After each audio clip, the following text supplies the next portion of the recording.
నమస్కారం. ఎంతో పురాతనమైన అత్యంత శక్తివంతమైన హిందూ స్తోత్రం అదే శ్రీసూక్తం.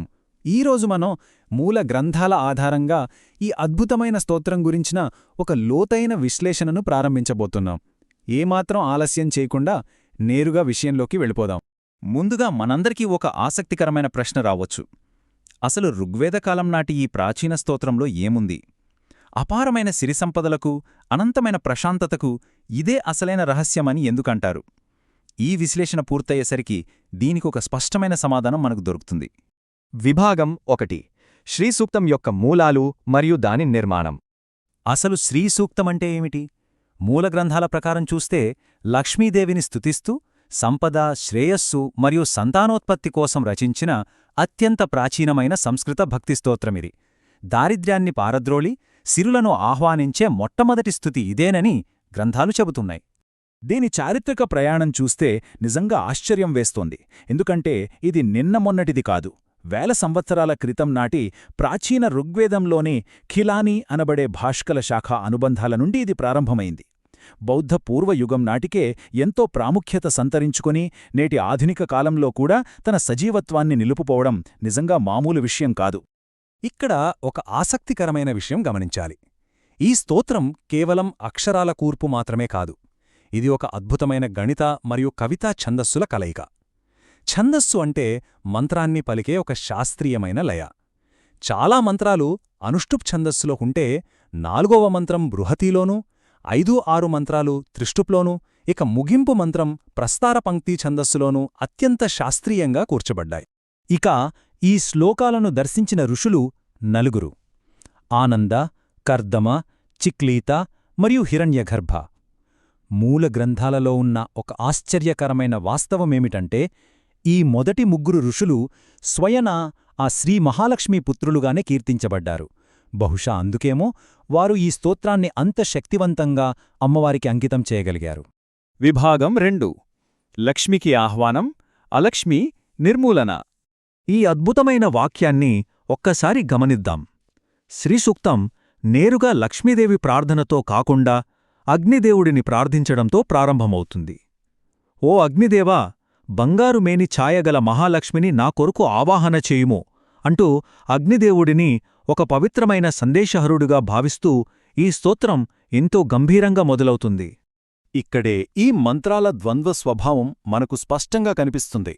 ఒకవైపు బంగారం, వెండి, కాంతి, సంతృష్టికి ప్రతీక అయిన లక్ష్మీదేవిని ఆహ్వానిస్తూనే మరోవైపు ఆకలి, దారిద్ర్యం, ఆటంకాలకు ప్రతీక అయిన ఆమె అక్క జ్యేష్ఠాదేవినే అనగా అలక్ష్మిని ఎలా పారద్రోలాలి అన్న విషయాన్ని గ్రంథాలు చాలా స్పష్టంగా వివరిస్తున్నాయి.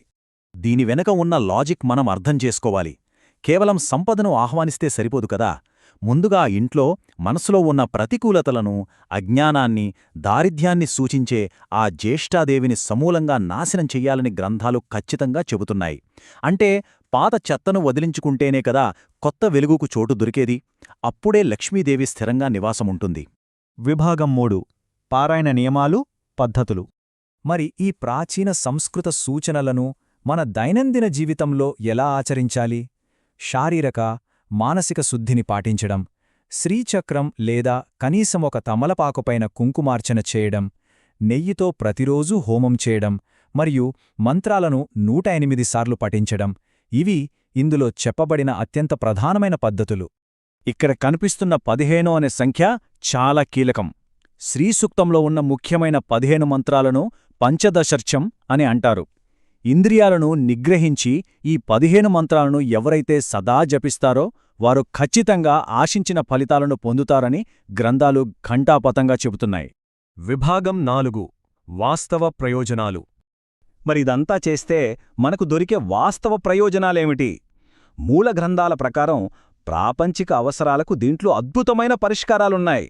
అప్పుల బాధల నుండి విముక్తి, వ్యవసాయ మరియు పాడి సంపద వృద్ధి చెందడం, అకాల మరణ భయం తొలగిపోయి ఏకంగా 100 ఏళ్ల దీర్ఘాయుషు ప్రాప్తించడం వంటి ఎన్నో భౌతిక ప్రయోజనాలను ఈ మంత్రపఠనం అందిస్తుందని చెప్తారు. అయితే ఇక్కడ మనం గుర్తుంచుకోవలసిన అసలైన పాయింట్ ఒకటుంది.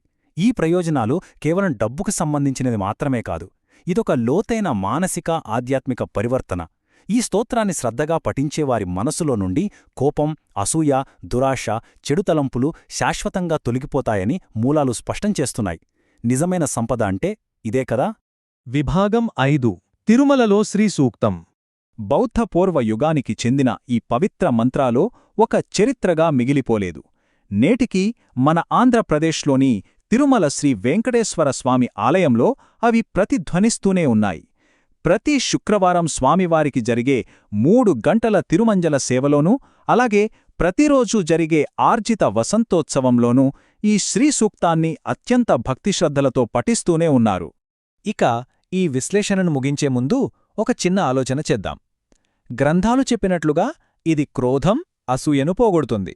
మరి మనం ఈ శ్రీసూక్తాన్ని కేవలం భౌతిక సంపద కోసమే జపిస్తున్నామా, లేక స్వచ్ఛమైన అంతర్గత ప్రశాంతత కోసం కూడానా?